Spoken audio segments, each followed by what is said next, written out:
Pentagon. The day before 9/11, Secretary of Defense Donald Rumsfeld declared war, not on foreign terrorists. The adversary is closer to home. It's the Pentagon bureaucracy. He said money wasted by the military poses a serious threat. In fact, it could be said that it's a matter of life and death. Rumsfeld promised change, but the next day, the world changed. And in the rush to fund the war on terrorism, the war on waste seems to have been forgotten. My 03 budget calls for more than $48 billion in new defense spending. More money for the Pentagon when its own auditors admit the military cannot account for 25% of what it already spends. According to some estimates, we cannot track $2.3 trillion in transactions. $2.3 trillion with a T. That's $8,000 for every man, woman, and child in America. To understand how the Pentagon can lose track of trillions, consider the case of one military accountant who tried to find out what happened to a mere $300 million. We know it's gone, but we don't know what they spent it on.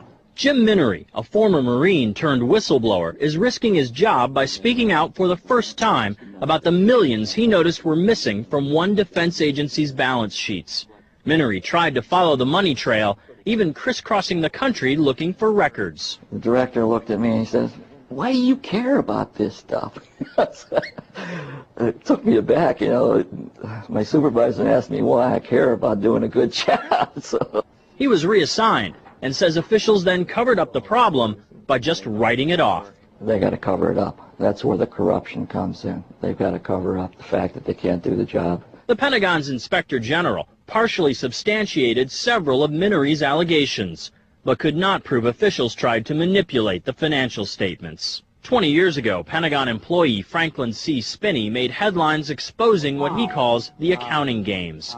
He's still there, and although he does not speak for the Pentagon, he believes the problem has gotten worse. Those numbers are pie in the sky. The books are cooked routinely year after year after year. Retired Vice Admiral Jack Shanahan commanded the Navy's Second Fleet the first time Donald Rumsfeld served as Defense Secretary. With good financial oversight, we could find $48 billion in loose change in that building without having to hit the taxpayer. In the 2.5 minutes since this report began, the Pentagon has spent nearly $2 million, and it may never know where 25% of those tax dollars went.